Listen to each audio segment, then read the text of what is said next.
안녕하세요. 구루자입니다. 네, 오늘은 2021년 2차 필기문제 5과목 할 차례입니다. 네, 노동관계법규 기출문제 강의 시작하겠습니다. 네, 81번. 직업안정법령상 근로자의 모집에 관한 설명으로 틀린 것은? 자, 1번. 누구든지 국외에 취업할 근로자를 모집한 경우에는 고용노동부 장관에게 신고하여야 한다. 네, 그렇습니다. 국외에 취업할 근로자를 모집한 경우에는 신고를 해야 합니다. 그리고 두 번째, 고용노동부 장관은 건전한 모집 질서를 확립하기 위하여 필요하다고 인정하는 경우에는 근로자 모집 방법 등의 개선을 권고할 수 있다. 네, 그렇습니다. 그래서 이거는 이제 고용정책심의회라는 곳에서 이제 심의를 거쳐야 합니다. 그래서 심의를 거쳐서 개선을 권고할 수 있습니다. 네, 3번. 고용노동부 장관은 근로자의 모집을 원활하게 하기 위하여 필요하다고 인정할 때에는 국외 취업을 희망하는 근로자를 미리 등록하게 할 수 있다. 네, 필요하다고 인정할 때는 미리 국외 취업 희망자를 등록하게 할 수 있습니다. 4번. 근로자를 모집하려는 자가 응모자로부터 그 모집과 관련하여 금품을 받은 경우 7년 이하 징역 7천만 원 이하, 7년이 아니고 5년 이하 징역 5천만 원 이하의 벌금이 맞습니다. 그래서 정답은 4번인데, 이제 이 문제도 선택지들을 통해서, 문제를 통해서 이제 공부를 하시면 됩니다. 그래서 직업안정법령상 근로자의 모집에 관한 내용이고요. 국외 취업 근로자는 신고를 해야 되고, 이제 필요하다고 인정하는 경우에 고용노동부 장관이 그럴 경우에 모집 방법들의 개선을 권고할 수 있는데, 이것은 고용정책심의회 심의를 거쳐서 할 수 있다. 그리고 고용노동부 장관은 국외 취업 희망하는 근로자를 미리 등록하게 할 수 있다. 그리고 모집하려는 자가 이제 뇌물을 받은 경우, 금품을 받은 경우에는 5년 이하 징역 5천만 원 이하 벌금이다. 네, 그래서 점검해 보시기 바랍니다. 정답은 4번. 넘어갈게요. 네, 82번. 고용보험법령상 취업촉진수당에 해당하지 않는 것은? 취업촉진수당은 어디에서 분류가 된 거죠? 네, 실업급여에서 분류가 됐습니다. 그래서 실업급여는 구직급여랑 취업촉진수당 이렇게 나뉘어진다. 기억해주세요. 실업급여는 구직급여가 있고 취업촉진수당이 있습니다. 그런데 이 취업촉진수당에는 이렇게 네 가지가 있어요. 조기 재취업수당, 광역구직활동비, 직업능력개발수당, 이주비, 이렇게 네 가지가 있습니다. 그래서 취업촉진수당에 해당하지 않는 것은 보기에서 구직급여가 되겠죠. 네, 조기재취업수당, 광역구직활동비, 직업능력개발수당, 이주비는 취업촉진수당에 해당된다. 그리고 실업급여는 구직급여, 취업촉진수당으로 나뉘어진다. 네, 기억해 주시기 바랍니다. 83번 넘어갈게요. 헌법상 근로의 권리로서 명시되어 있지 않은 것은? 헌법상 근로의 권리 중요합니다. 자, 헌법상 근로의 권리로는 적정임금 보장을 해야 돼요. 그래서 적정임금 보장을 하는 제도가 바로 최저임금제잖아요. 그래서 최저임금제 시행, 그리고 여성 근로자 보호, 차별대우 금지가 있습니다. 여성 근로자 보호, 또한 연소 근로자 특별 보호, 연소 근로자에 대해서는 특별 보호, 국가유공자, 상위군경, 전몰군경의 유가족 우선 보장한다.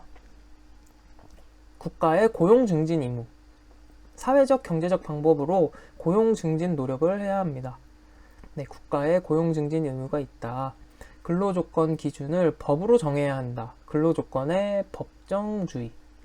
네, 그래서 헌법상 근로의 권리, 적정임금 보장하고 여성 연소 근로자 보호해야 되고 국가유공자 상위 군경, 전몰 군경, 유가족에 대한 권리를 우선 보장하고, 또 국가의 고용 증진 의무가 있다. 그리고 근로조건 기준은 법으로 정해져야 된다. 민주주의 원칙에 따라. 그래서 법정주의.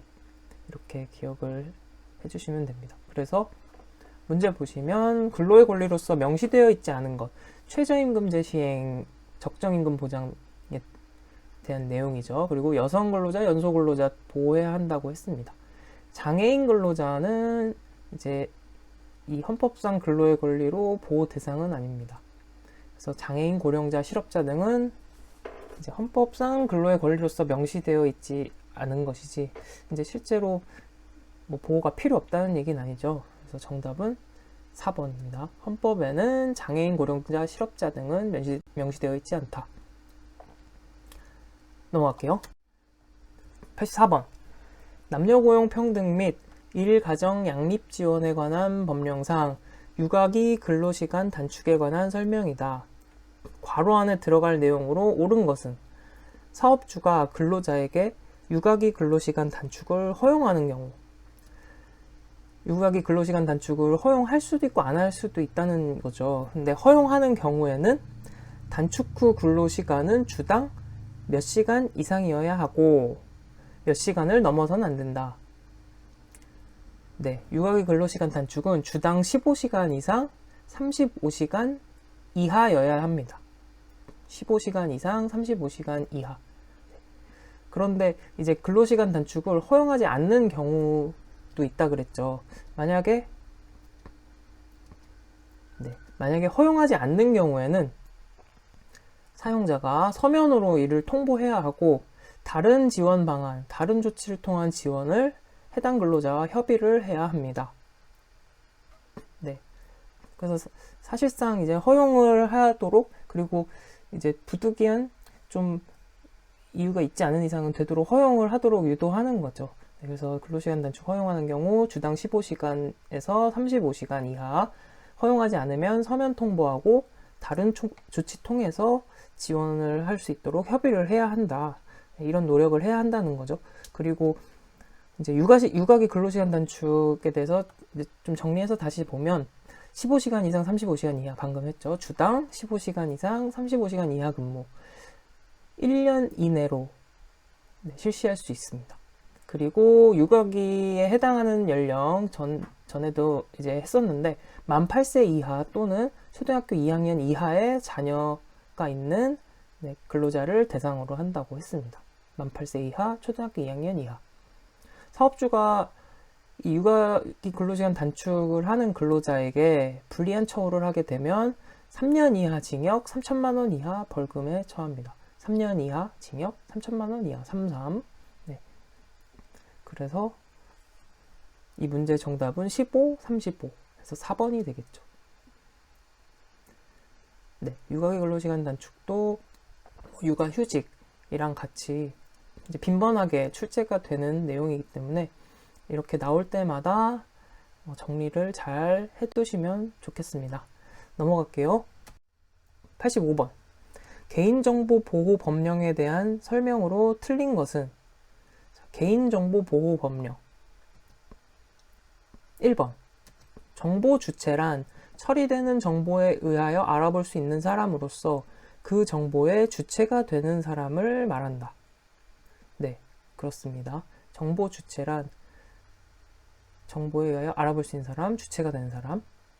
2번. 개인정보 처리자는 개인정보의 처리 목적에 필요한 범위에서 정확성, 안전성, 최신성이 보장되도록 해야 한다. 네, 정확성, 안전성, 최신성이 중요한데 근데 처리 목적 범위 내에서만 이루어져야 한다는 거죠. 목적에 필요한 범위에서. 네, 이게 핵심입니다. 그 이상의 정보를 가지고 있어서는 안 되겠죠. 네, 3번. 개인정보에 관한 사무를 독립적으로 수행하기 위하여 국무총리 소속으로 개인정보보호위원회를 둔다. 네, 맞습니다. 그래서 국무총리 소속으로 개인정보보호위원회를 둡니다. 독립 수행을 위해서. 4번. 위원회 임기는 2년으로 하되 연임할 수 없다. 위원회 임기가 3년이에요. 3년이고 연임이 가능합니다. 1회에 한해서. 네. 개인정보보호위원회에 대해서 조금 더 살펴보면 상임위원 2명을 포함해서 9명의 위원으로 구성이 됩니다.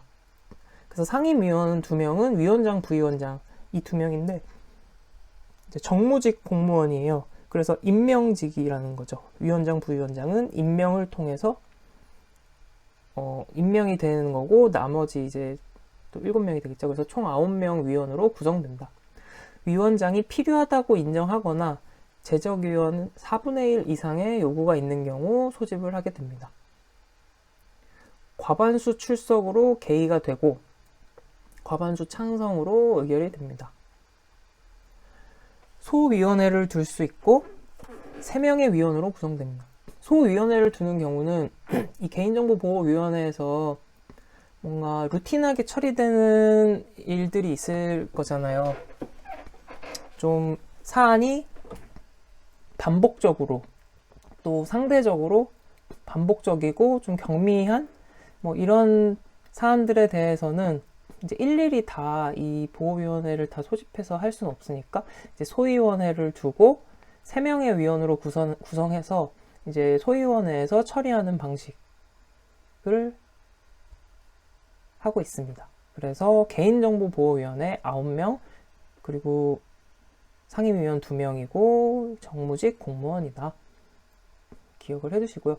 이 문제 지금 보기를 통해서 이것도 숙지를 하시면 되겠어요. 정보 주체의 의미 그리고 처리 목적 범위 내에서 이건 어떻게 보면 좀 상식적으로 생각하면 되겠죠. 처리 목적 범위 내에서만 그 보장 정확성, 완전성, 최신성을 보장하고 그리고 독립적 수행을 위해 국무총리 산하로 두고 있다.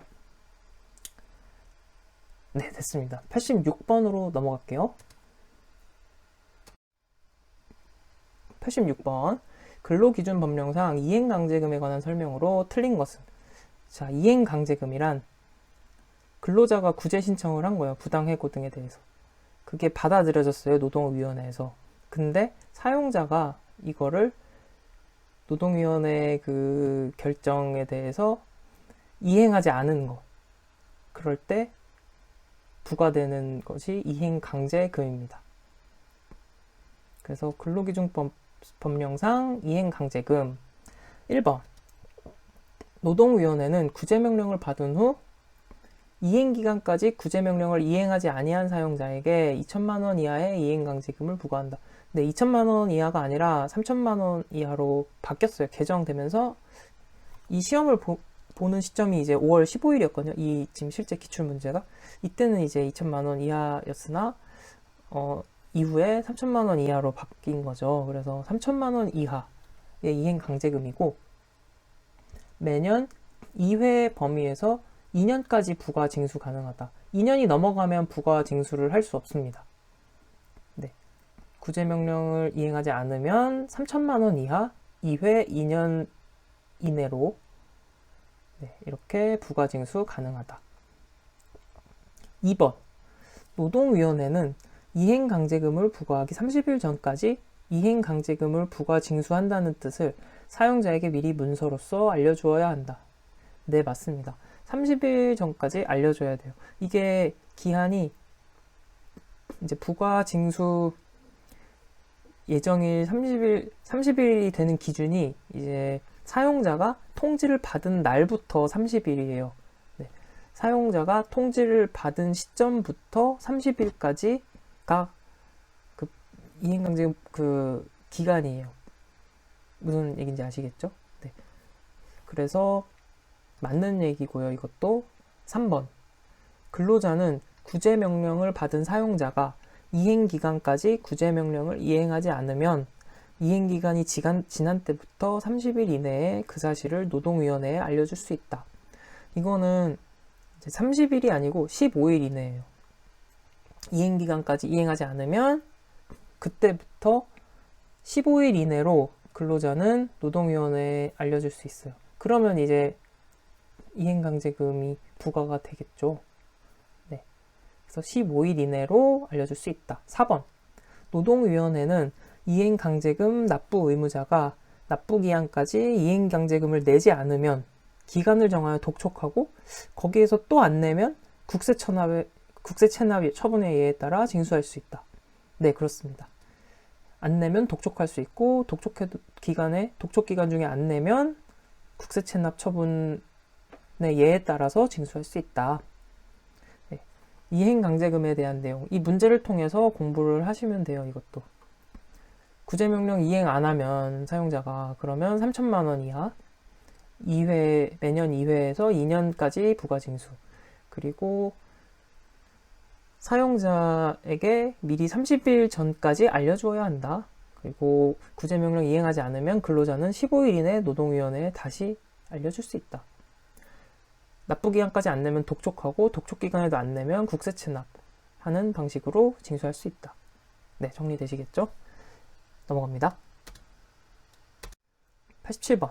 고용정책 기본법령상 고용정책 기본계획에 포함되는 내용으로 명시되지 않은 것은 고용정책 기본법령상 고용정책 기본계획입니다. 자, 1번. 고용동향과 인력의 수급 전망에 관한 사항. 네, 맞습니다. 고용정책 기본계획에 이게 포함이 되어야겠죠. 고용동향, 인력의 수급 전망. 2번. 고용의 중장기 정책 목표 및 방향. 그렇겠죠. 고용정책 기본계획이니까. 3번. 인력의 수급 동향 및 전망을 반영한 직업능력 개발 훈련의 수급에 관한 사항. 자, 직업능력 개발 훈련은 고용정책 기본계획이 아니라 직업능력 개발 기본계획에 포함이 되어 있습니다. 이게 국민평생 직업능력 개발법에 있는 직업능력 개발 기본계획. 여기에 직업능력 개발 훈련 수급에 관한 사항이 들어갑니다. 네, 이게 명칭이 바뀌는 건 아시죠? 그래서 근로자 직업능력 개발법이 국민평생 직업능력 개발법으로 바뀌는 거예요, 이름이. 근데 이 법 안에 직업능력 개발 기본계획이 있고, 이 직업능력 개발 기본계획 안에 직업능력 개발 훈련 수급 관련 내용이 포함되게 됩니다. 4번. 인력의 수요와 공급에 영향을 미치는 산업정책의 동향. 네, 고용에 관련된 산업정책 동향도 고용정책 기본계획에 포함이 됩니다. 그래서 정답은 3번이 되고, 고용정책 기본계획에 들어가는 내용을 조금 더 살펴보면 인력의 수요 공급에 영향을 미치는 산업, 경제, 여기 산업정책 동향 나왔죠? 그리고 산업뿐만 아니라 경제, 교육, 복지, 인구정책 등의 동향도 이제 포함이 됩니다. 또한 국가정책의 기본 방향도 고용정책 기본계획에 고용 관련 이제 시책이 있죠. 그래서 기본 방향도 포함이 됩니다. 그래서 정답은 3번. 직업능력 개발 훈련 수급은 직업능력 개발 기본계획에 포함이 된다는 사실. 네, 이제 문제에서 확인하시고, 네, 문제를 통해서 이것도 학습을 하시면 돼요. 네, 이 노동관계법규는 이 문제를 통해서 그 선택지들 내용을 통해서 학습을 하고 거기에 이제 살을 붙여서 이제 공부를 하시면 됩니다. 네. 법령 전체를 다 공부를 하면 좋겠지만 뭐 그걸 다 하기에는 뭐 이제 시간 대비 네, 효과가 사실 의문이 들고요. 그래서 자주 출제되는 내용 중심으로 네, 문제를 통해서 이렇게 살을 덧붙여서 공부하는 방식이 이제 제일 효과적이라고 생각을 합니다. 88번으로 넘어갈게요. 근로자 직업능력 개발 법령상 실시 방법에 자, 근로자 직업능력 개발법 이름이 바뀐다 그랬죠? 국민평생 직업능력 개발법. 네, 국민평생 직업능력 개발 법령상 실시 방법에 따라 구분한 직업능력 개발 훈련에 해당하지 않는 것. 실시 방법에 따라 구분했대요. 실시 방법에 따라. 자, 직업능력 개발 훈련을 이제 분류를 하면 실시 방법에 따른 구분이 있고 훈련 목적에 따른 구분이 있습니다. 네, 말 그대로 실시 방법은 이제 어떻게 실시하느냐. 집체훈련 다 모여가지고 시설에서 모여가지고 훈련하는 거죠. 훈련 전용 시설이나 뭐 훈련에 적합한 시설에서 하는 거를 이제 집체훈련이라고 합니다. 그리고 현장 훈련은 말 그대로 일하는 현장, 생산시설 근무 장소에서 하는 훈련을 현장 훈련. 원격 훈련은 뭐 온라인으로 하는 방식이겠죠. 네, 뭐 화상으로 하는 방식. 이게 원격 훈련이고, 혼합 훈련. 네, 뭐 화상도 있겠고, 뭐 온라인 수업 이런 식으로 진행할 수도 있겠죠. 혼합 훈련은 블렌디드. 이제 2개 이상이 섞인 거예요. 네, 이 중에 2가지 이상 병행하는 게 혼합 훈련. 그래서 실시 방법은 집체, 현장, 원격, 혼합 훈련이 있다.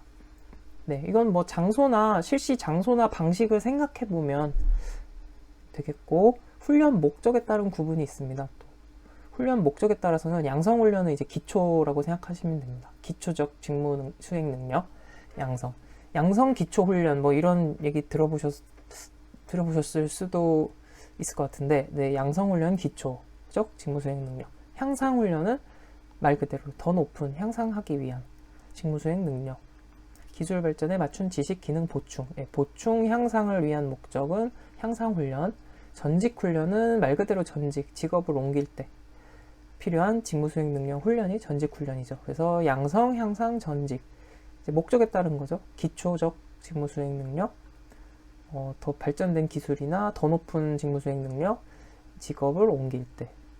네, 그러면 이제 정리되시겠죠? 실시 방법, 한 곳에 모여서 현장, 훈련 적합한 장소나 훈련 시설에서, 현장에서 원격으로 2가지 이상 섞은 거.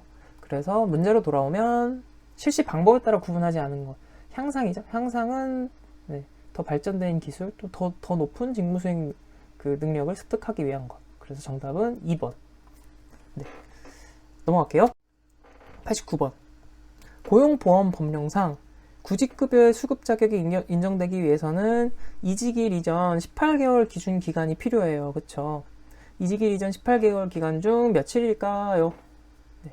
이거 180일이죠. 네, 180일. 이거는 이제 기억을 해주셔야 됩니다.